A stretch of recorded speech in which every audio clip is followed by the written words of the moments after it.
Hey there, my name is Daniel Connerth, and today's episode of our Edge Animate Online week is all about flexible and adaptive layouts, an important issue concerning the various types of displays that we face nowadays. Well, as you will see, you have already quite the possibilities with Edge Animate itself, but I also want to show you how you can use one of the Edge Commons features to get even further. But let's take one step at a time. At the moment, responsiveness is quite a buzzword concerning web design and web development.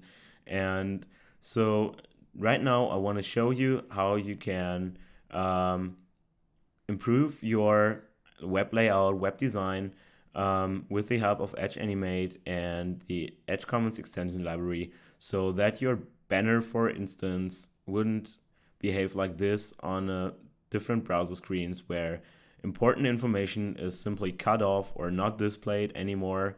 Um, but we want something, or we want to introduce flexible layouts that will adapt to the size of the browser, more like this, so that you've got fluent intermediate states and everything is still displayed and the layout works on different scales. And even more so, we want to go a step further and introduce different layouts, adaptive layouts, which means the layout adapts to the actual size of the browser and the display. This is quite important since we nowadays face different display types, different sizes, from small smart phones to huge monitors and even TV screens right now. So this is quite a challenge.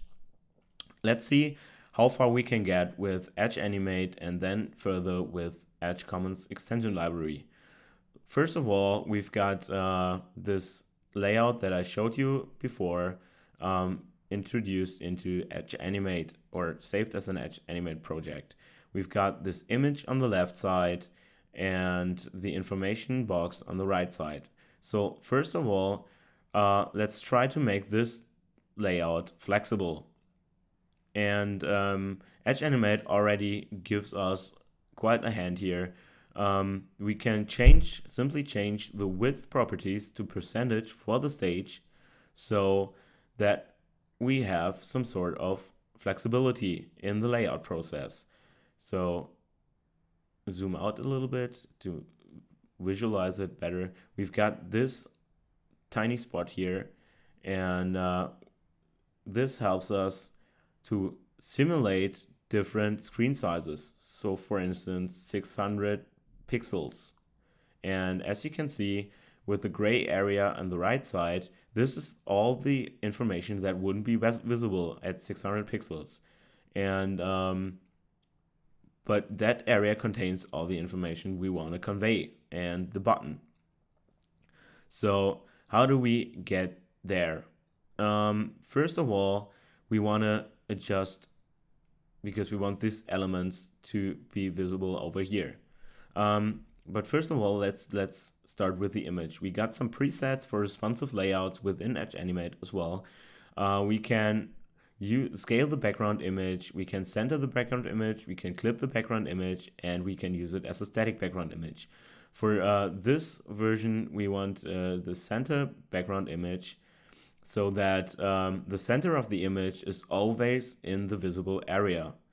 You can see that the properties have changed already, so it's a preset, Edge Animate does it for us.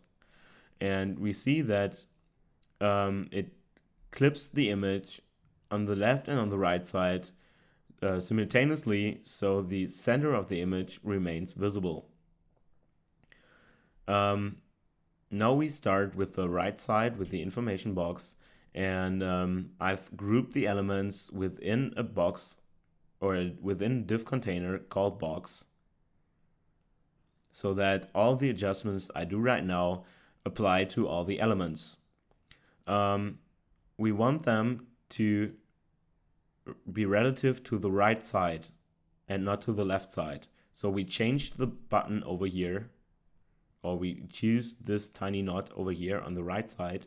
So change the relativity so that the properties of the elements will always be referring to the right side to this side. Hence, when I changed the layout again, or the display size again, the area with the important information, the information box, remains visible all the time and remains the same size.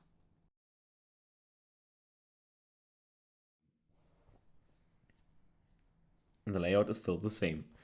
So we see it still works on bigger displays, but it gets a little bit messed up at certain points, like 600 pixels. The image is almost not visible anymore, and it's no use if you can't see anything properly there. So we might want to change the layout itself. So we want to introduce breakpoints at, for instance, 800 pixels and maybe at 600 pixels again. So usually you would use media queries to achieve such breakpoints. Unfortunately, Edge Animate doesn't feature media queries so far, so we need to do a little workaround. And again, our Edge Commons library suffices us with the tools that we can use, and already does quite the work for us. So all we have to do is simply set 3 different types of layout. In this example, you can use, of course, more if you want to, but this time we want to introduce a different layout at a breakpoint at 800 pixels and another one at 600 pixels. And the smallest size that we want to use would be 400 pixels. So we need 3 different symbols that will be equivalent to our layouts. And first of all, we cut out all the elements because we want to use them for the layout later on again. Just for a moment there, we draw a rectangle on the stage. Important thing here is to use the maximum width. We convert it into a symbol. And here again, pay attention.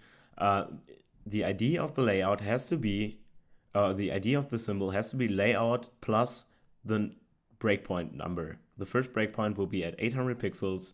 So this symbol should be the layout from 800 pixels to the maximum width. Thus, the ID is layout 800. We go into the symbol. We can delete the rectangle now because we don't need it for the layout. And we want the symbol to be flexible as well. So within this this area of 800 to 1200 pixels, we want it to work as well, flexible. And we set the overflow to hidden so that everything that overlaps isn't shown anymore. And we paste in all the elements, and we can now use the flexibility that we introduce within the average layout.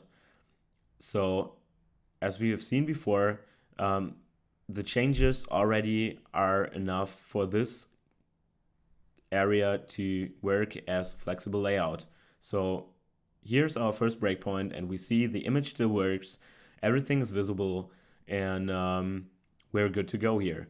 So since we have stored the layout within the symbol, we can delete the symbol from the stage. Important thing here is, keep in mind, only delete the symbol from the stage.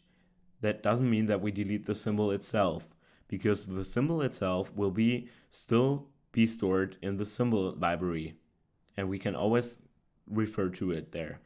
So since we're already at the breakpoint, we can now create our second symbol, which will be from 600 pixels to 800 pixels. We converted the rectangle into a symbol.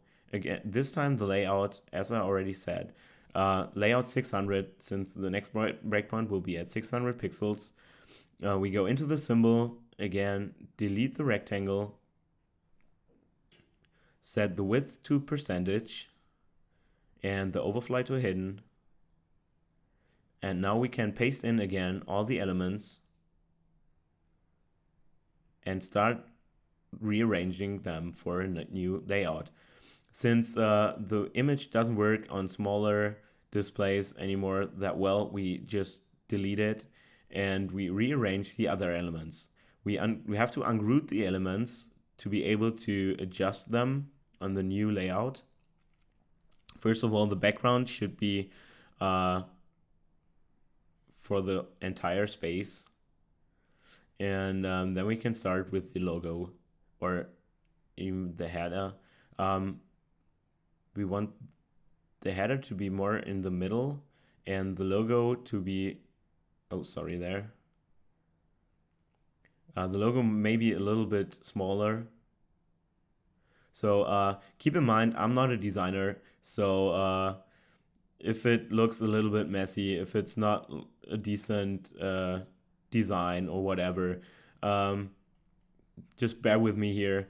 I'm just trying to convey the idea, and I think you get it. You can probably do a lot better than I can, but excuse me for that crappy layout here.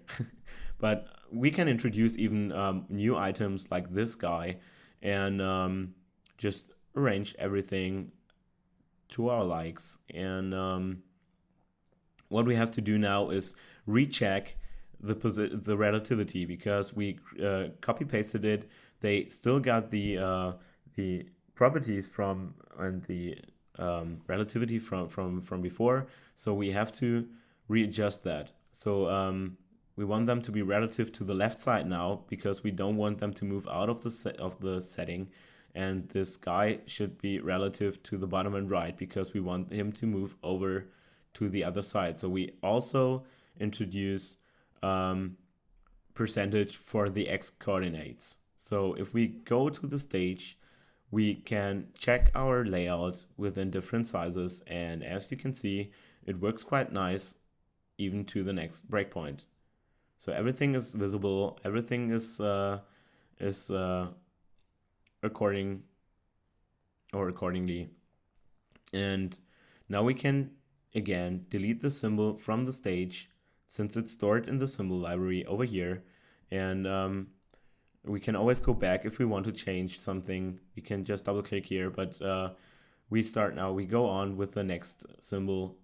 Since we're already at the breakpoint, we just draw the rectangle, convert it into a symbol, and this time it's layout 400, since 400 will be the last breakpoint, or the smallest size. So we go into the symbol, delete the rectangle, set the width to percentage, overflow to hidden, you know the gist. And minimum width this time we type in 400, since we don't want the image to go, or the symbol to be smaller than 400 pixels. So again, deleting the image and rearranging everything, ungroup the symbols, ungroup the elements to be able to rearrange the layout. So again, the background should be on the whole scale. This time the header should probably, let's start with the logo. Set it over here and maybe make it a little bit bigger, since it's the only visual element actually over here. And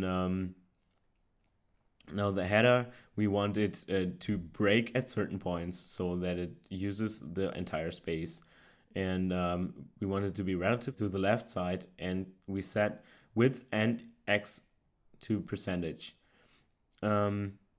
These two elements should be on the relative to the left side, but not change their coordinates. And yeah, maybe rearrange this a little bit further, because it will move with the right side. So let's check it, and we see it gets a little stuffy here. And even if we don't reach the breakpoint or the minimum width, the logo and the text overlap a little bit over here. So we might just need some improvement here. It would work, however, at like 430 pixels. Again, it's not a nice layout probably, but I just make it work. So I just try to fix this overlapping right now, not the entire layout. So we set the minimum size, set minimum width to 430 pixels this time. You can, however, still make it smaller than 400 pixels, but as you can see right now, it would clip on the right side. And but since everything is still visible, then I think we can accept that for now, since it's only a demo version right now. And I want you guys to get further and get going here. Yeah, you can improve it probably way better than I could. So let's move on right now. We delete the symbol from the stage again, and once again it will be stored in the library, so no worries there. And what we have to do right now is we have to create a container that would serve as some sort of placeholder for our layouts, and which will be then replaced with the according layout symbol at the different sizes. So we draw a rectangle, simple rectangle, and all we have to do is to set the ID of this rectangle to adaptive container so that the edge comments can refer to it. The ID is crucial here, so stick to adaptive container if you want to use the edge comments for adaptive layouts. And what we have to do next is, or just explain it again, we have this container which will be set in the browser, and according to its size, the edge comments will load the different layouts, the symbols with the layouts. So from 1200 pixels to 800 pixels, the symbol that will be loaded on the stage would be layout 800. So if it's in between 800 pixels and 600 pixels, the layout 600 will be loaded. And yeah, you get it, layout 400 in the area of 400 to 600 pixels. So that's about it. That's how you can achieve adaptive layouts. Yet we need the edge comments to work, of course. So we open actions for the stage, creation complete event, and I've already stored the code that we need to introduce right now here. You can go to edgecomments.org and you get all the information that you need and all the code snippets. Yep, is the loader for the edge comments, and yeah, you find all the information again, cdn.edgecomments.org. I load the latest version right now, which is 1.00, and then I can introduce the function which is set adaptive layouts, and the array here 400, 600, 800 equals the numbers that I used for the ID of the symbols. So we want them to, as I already explained, we want these symbols then to be replacing the adaptive container on the stage. So 400, 600, 800, according to layout 400, layout 600, layout 800. If you want to change, or you want different size symbols, you just have to change the numbers there and in the ID of the symbols. It's I think it's quite clear what we do here. So everything else will be taken care of by the edge comments. You don't have to worry about that. So this is quite handy if you just want to increase your workflow here. You can go to the edgecomments.org, and even on GitHub you get more information. If you want to work on it, if you have further requests, you can always contact us there. So let's move on here. We have to set, however, the width of the adaptive container. This is important, to percentage as well. Otherwise, it wouldn't change if the browser's window is changing, and so always the biggest layout would be loaded. And now let's try it out in the browser. And as you can see, all our changes were made. Zoop, there's a breakpoint, there's another breakpoint, and we got everything just as intended. Again, you can probably come up with way better layouts than I can, but I think you get the gesture here. Even more so, you can also introduce different animations in here. You can use the adaptive container for different animations and even slide decks. So if you want to know more about that, again, edgedocs.com or edgecommons.org, the place to go. And even if you have feature requests, you can place them there. Let us know what you think of it and have fun with trying it out in your own projects.